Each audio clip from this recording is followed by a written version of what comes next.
So they did the same thing with Donald Trump. Misogynist, racist, homophobic, transphobic, rapist, felon. They try to label people with this stuff, and then they use ugly images of Trump where they make his face look really orange or something like that. Trigger words, trigger images. That system is corrupt, and it is diverting all of our economic growth, all of our energy, all of our time, all of our surplus to less than 1% of the population. And they reinforce this illusion of scarcity and the illusion of separation to create fear inside of these harmonic chambers, where they create laws, statutory construction, that give them the ability to abuse us at will and force their will on us, therefore affecting our free will, therefore going against our God-given rights, therefore giving the middle finger to God himself. I know the media kind of labeled you the QAnon shaman. I know on your X profile you said that they labeled you that. Is that an accurate label? No, because there is no such thing as QAnon. And I never called myself the QAnon shaman in spite of what the media said. They said I called myself that. I never called myself the QAnon shaman. So they did that to try to smear you or to try to connect you to a movement that they were trying to delegitimize? Or what do you think that was about? Let's break this down on like a psychological warfare basis. There is no QAnon. There's only Q and then the anons that follow Q. So what the media did is, because they couldn't say, oh, who is Q? Because then that would cause people to go to the Q boards and then get red pilled. They created the QAnon label so that when they reported on QAnon and said, oh, they believe that JFK Jr. is alive and going to be Donald Trump's vice president, or they believe the earth is flat, or that there's reptilians living in underground caves that are controlling politicians, they associate all that ludicrous stuff with the Q movement by calling it QAnon, and they also discredit all of the other stuff that the Q movement was actually pushing, which is that we need to get rid of the debt-based currency, that there's child and human trafficking all over the world, and these two things are being used to actually blackmail our governments and our corporations and our entertainment into submission so that they can push a demoralizing agenda that destroys the country from within. So the only way that you can create a illusion that these other ideas that are very true and existentially real are somehow ludicrous is by associating them with flat earth, JFK Jr. You see, so now what they've also done is below that QAnon moniker, they placed white supremacy, right-wing extremists, conspiracy theorists, etc., right? All of these trigger words, and then they used my image as a trigger image. So they needed my image and this QAnon label on January 6th to create the illusion that what happened outside the building happened inside, because there was no violence inside. So they needed the shocking and awe image inside the building to create the illusion that what happened outside happened inside. They used the QAnon label as a way of creating this illusion that it was a bunch of violent extremists. You see, it's all a psychological warfare campaign. And they did that at scale over years, right? And as soon as January 6th happened, one of the first images that we saw spread all around the internet and all over the media was you in your outfit. They had, from our take, and I'll ask you about it, but they had cherry picked some not even really bad images, but they kind of tried to repackage them as bad. Meanwhile, they left out you stating, let's be peaceful. Let's not do this stuff, right? Can you walk us through what your experience was during that time? I mean, you were there. You know what you said. You got to hear the media come out with a fake narrative. What were you feeling? How was it processing all of that at that time? In all honesty, it all happened so fast. I thought maybe,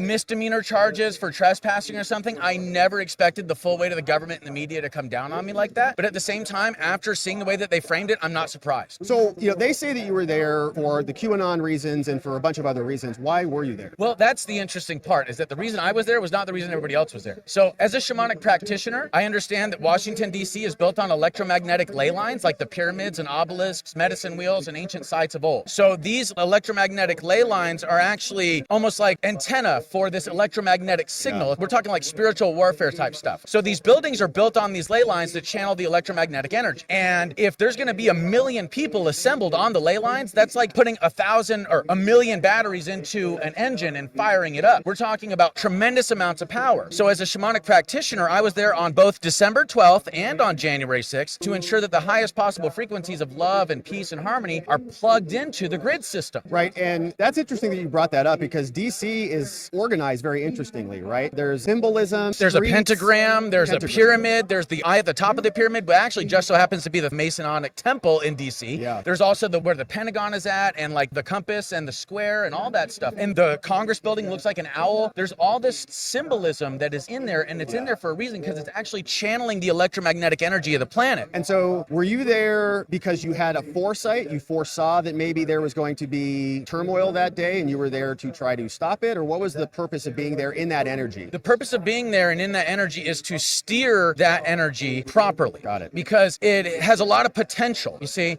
all that energetic potential was going to manifest as something. Now I want you to think about this. Think about the January 6th narrative. Think about the January 6th psyop without me in it. They needed needed a figurehead. They needed somebody But to. yes, think about without me in it regarding after the Tucker Carlson releasing the footage. Prior to the Tucker Carlson releasing that footage, questioning the J6 narrative was very taboo. Right. As soon as he released that footage, it blew the narrative wide open. It allowed people to speculate that the narrative was a lie. And it cast doubt on the January 6th committee in tremendous amounts. Like so much so that everybody thought it's all a lie. Right, and that was that footage, just for people who haven't maybe seen it or been familiar with it, right? There were kind of two eras in your story that we saw in the media. One was the original batch of the videos, which was in I think the Senate hall. You know, they were very, very much on repeat constantly all the time. But then Tucker came out and there was a separate set of videos where they were like guiding you, like walking you into these different locations and opening doors for you and letting you in. And so you're saying once that video came out, that opened the door for more conversation about what actually happened that day. Yes. Now think about this. I say that I went to DC to ensure the highest possible frequencies of love, peace, and harmony were plugged into the grid system, right? When I entered the building illegally, which I did, it was an illegal entry, I did so with the best of intentions to prevent vandalism, violence, and theft. Now, this is actually proven on camera because within 30 seconds of entering the building, I stopped somebody from stealing. Now, it was just muffins from a break room, but it's about the principle. So I stopped somebody from stealing. I volunteered to help the police when I saw there were people in the Senate chamber. That's why they were escorting me around the building. Right. Okay. And then as soon as I got out of the building, I stopped people from breaking in after Trump gave out his announcement telling everybody to go home. I literally stood in front of a violent mob that was trying to break into the Capitol and told them to go home. So like I did everything that I could that day to bring peace, harmony, and stability and love. And that's why I'm saying think about the J6 narrative without my presence there. Think about how that rudder steered the collective consciousness of America and the world. Right. If you were not there, you're saying you couldn't have had that leadership position where you were stopping some of the maybe the worst actors from bubbling over. Well, not so much that, more so that if I wasn't there and they didn't try to make an example out of me and create a narrative that was false, then the narrative would not have dissolved and the real crimes or the real malfeasance of the government would not be so visible. That the narrative was fractured, and it was a solid narrative because they pretty much controlled all media outlets. Now, we got to see on the internet, right, not on the mainstream media, but we got to see other footage of you calling for peace and being very peaceful and trying to calm, the crowd down. Did that come up? So I'm a criminal defense attorney, and when I've represented people, there are often mitigating factors, right, that a prosecutor will look at and they'll say, all right, look, this guy was actually not part of the problem. Did any of that come up in your case? I mean, how was that? Look at it like this. I'm thinking to myself while I'm sitting in my cell and they got this J6 committee thing, right? That, oh my gosh, well, they got all that footage inside the building. They'll see the cops were leading me around, they'll see that I was trying to help. Like all that footage will be on his body cam. Right. Like, why are they coming after me like this? I don't understand. And it was because of the image that was created by the media. So the government had to respond to the media. Now, when we understand Operation Mockingbird and like the Smith-Mundt Modernization Act allowing the State Department to propagandize the American people, all of that begins to make a little more sense why the narrative was shaped the way that it was and the truth wasn't told, because there was a political ends and means that they were trying to get to. So no, none of those things were discussed with me because it would go against the narrative. It would fracture the narrative. And I also think it's important to note here that it didn't matter at the time what it is that actually happened. And this is the danger of a biased media or an echo chamber and censorship, is that it's not the actual truth, it's the perception. It's not what it is, it's what it can be made to seem to be. Right. And they were trying to make you the figurehead because I don't know why, but for some reason, I think they thought the headdress was scary or maybe it freaked out. What it was is that it was a triggering image. So how psychological warfare works is you use trigger words and trigger images together to create emotional response in the subconscious portion of the brain. And then you weaponize that subconscious emotional response against the enemy of the government. You see? So they did the same thing with Donald Trump. Misogynist, racist, homophobic, transphobic, rapist, felon. They try to label people with this stuff. And then they use ugly images of Trump where they make his face look really orange or something like that. Trigger words, trigger images. With me, it was QAnon. It was conspiracy theorists, right-wing extremists, white supremacists, racist, all of those things. And then my image. So they create the illusion through trigger words and trigger images. Obviously, Trump is coming into office. Are you waiting for a pardon? Is that something that is important to you? How do you feel about that? I mean, of course I would love a pardon. Yeah. Because think about it like this. What the government and the media did is they made me out to be social pariah. They made me out to seem like I'm an evil person,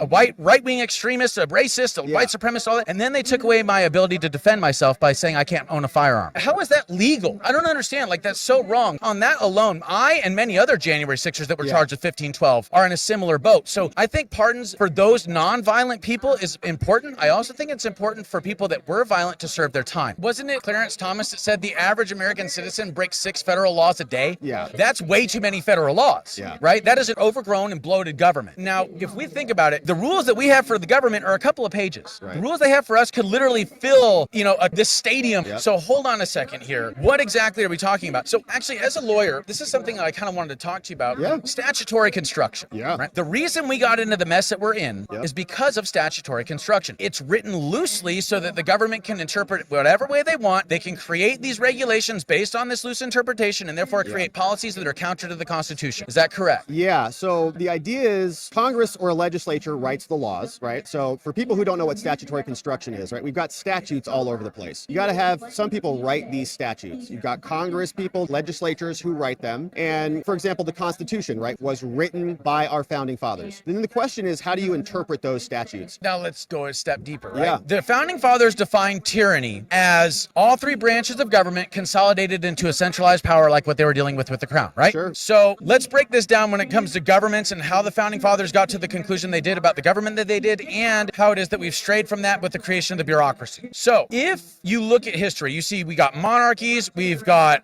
aristocracies, we've got democracies, and we got republics, right? Yep. Okay. So monarchies lead to tyranny. Tyrannies lead to aristocracy. Aristocracy leads to oligarchy. Oligarchy leads to democracy. Democracy leads to anarchy and mob rule, which leads to monarchy, and then it all goes, in a cycle, yeah. right? So what the founding fathers did is they looked at society and they said, oh, well, look at history. We got all these different metals that are used to create the structure of society. Right. What if we smelted all those metals down and created like a new cultural alloy that would allow us to harness the best and the strongest parts of all of these different branches or different forms of government, Right. create different branches, and then have be checks and balances with them so that they don't become overgrown and become tyrannical in each and every one of these portions, right? Right. Okay, so they created, number one, the executive branch, that's the monarchy. Number two, they created the Senate, that is actually the aristocracy, because originally the states would send senators to DC to represent the states, Right. not the people electing senators, Right, okay? right. And there's a reason for that, because they saw this aristocracy element to government. And then there's the democracy, which is the House of Representatives, right? And then they have a judicial system that's in there to give a counterbalance to all of the other checks and balances within the system. Now, if you corrupt the checks and balances portions of this system, you need not corrupt the whole system, just the checks and balances portions that stop from the centralization of power. And we see a lot of that right now. I think that a lot of Congress is delegating their responsibility to the executive branch. They don't stop spending, like they have the power of the purse, but they don't use it at all, right? Congress can check the executive branch by just not spending money. They don't do it. The checks and balances have all been essentially delegated to other entities. Which is against the Constitution. It is. It should not happen. There's a non-delegation doctrine. You can't do that. I mean, Right. And it's happening all over the place. Now, correct me if I'm wrong, but what has essentially happened and how they've gotten away with all this is that federal government has said that they have the ability to quote-unquote regulate commerce between the states. Yep. So they say that they're doing all of this under the guise of quote-unquote regulating commerce. Yep. So what they've basically done is they've taken that portion of the Constitution Yep. and they've created a derivative government on paper where they basically put ink on paper that puts them in charge and circumvents the Constitution under this new system. So essentially what we're talking about here is the circumvention of the checks and balances portions of governments to create laws with statutory construction that leaves it open and loose, and then the creation of these federal bureaucratic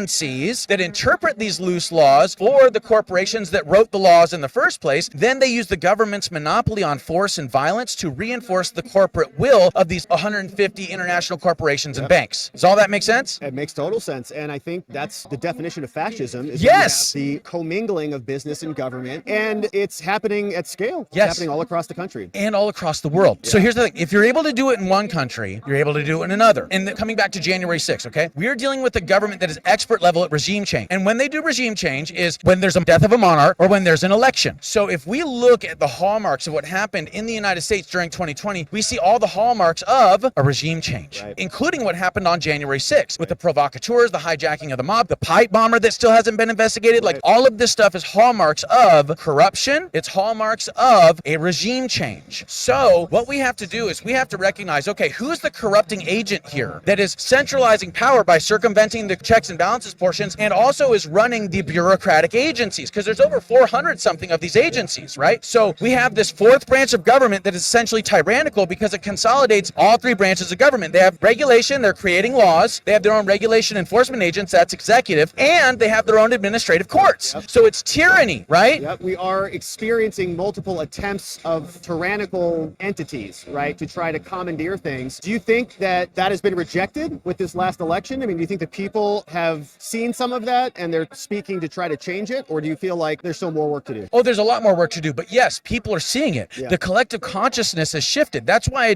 painted the uniparty monster, because what has happened is that the collective consciousness has shifted, similar to the way it did in Europe with the Catholic Church. And now these institutions that were thought to be reputable are now seen to be the ugly monsters that they are. And once you stretch a mind to new dimensions, it can never go back to the old. Right. You know what I'm saying?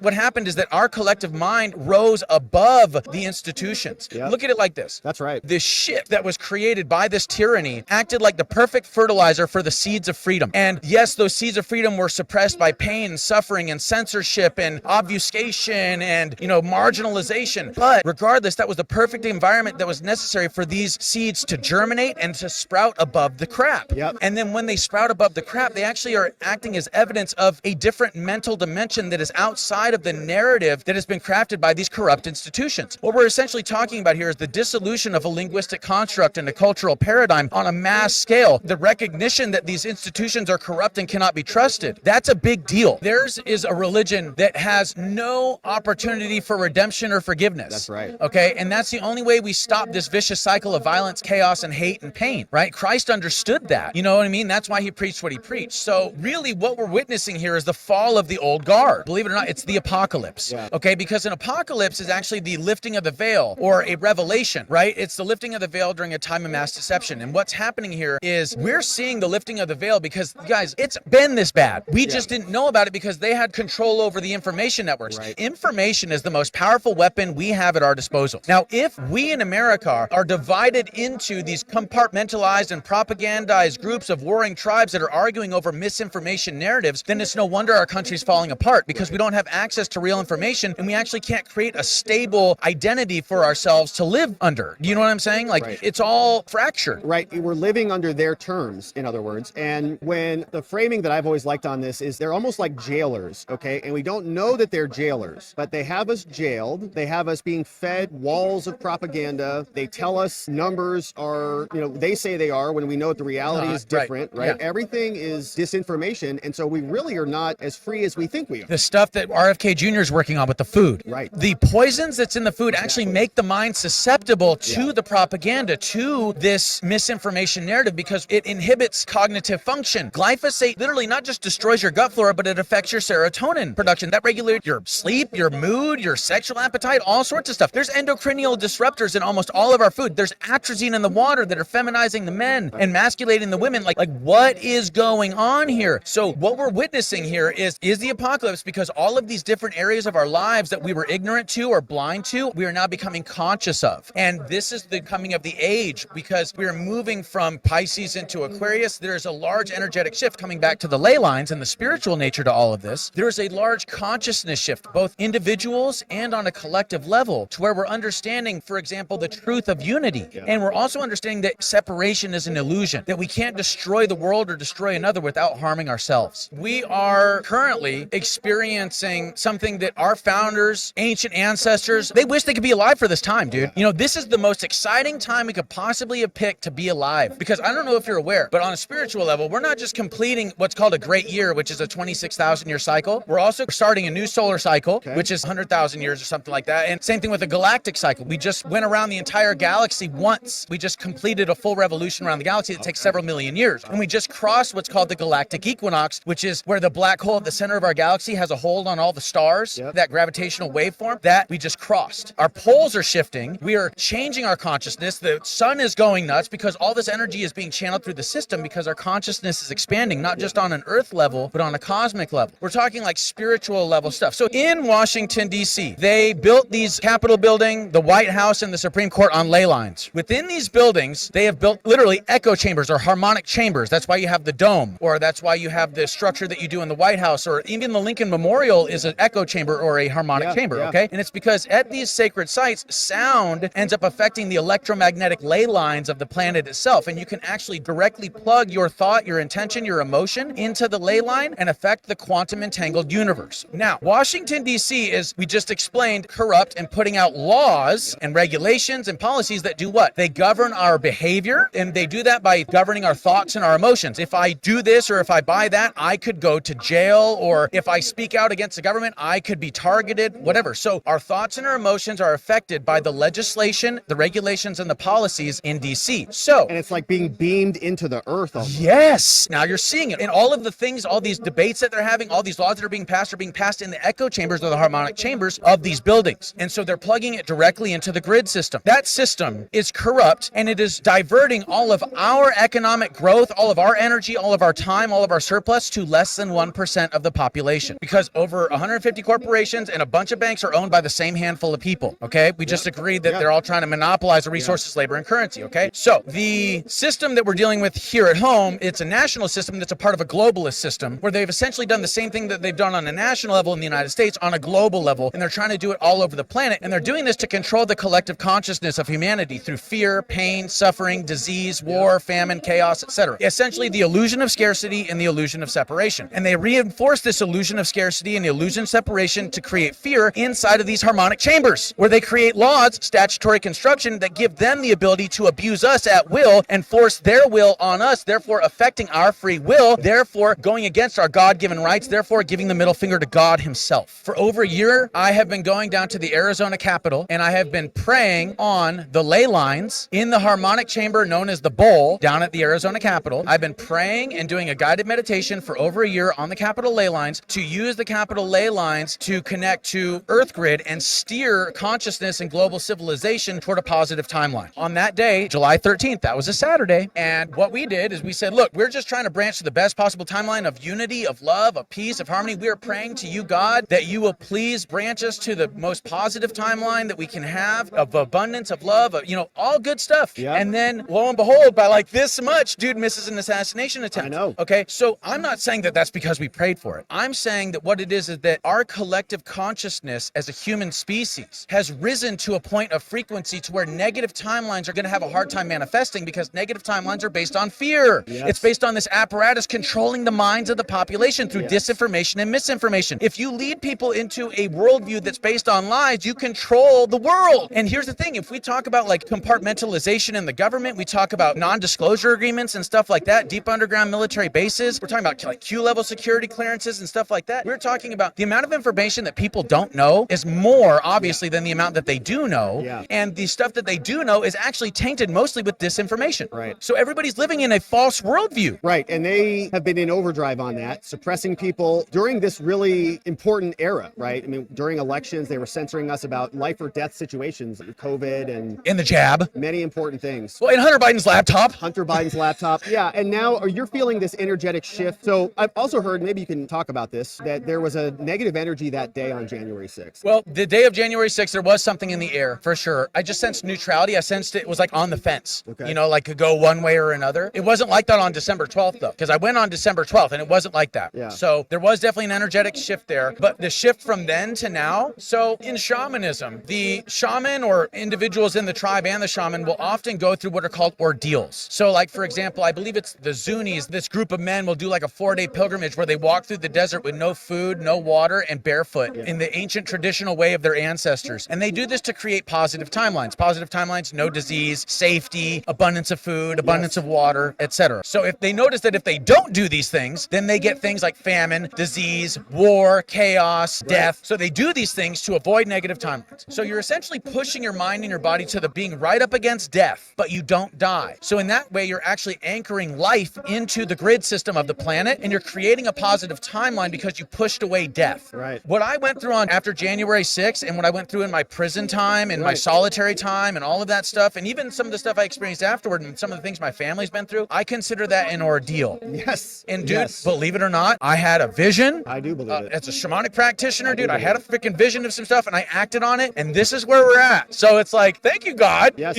Positive timeline. But here's the thing. Freedom means responsibility. Knowledge means power if you use it. I had this knowledge and I had the freedom and the responsibility to act on it. And that's what I did. And now we're on a better timeline. And I give all glory to God because I just did what God said and here we are. But the only way that it's going to be successful is if we build on a foundation of truth and unity. Right. Otherwise, the system itself that's divided cannot stand.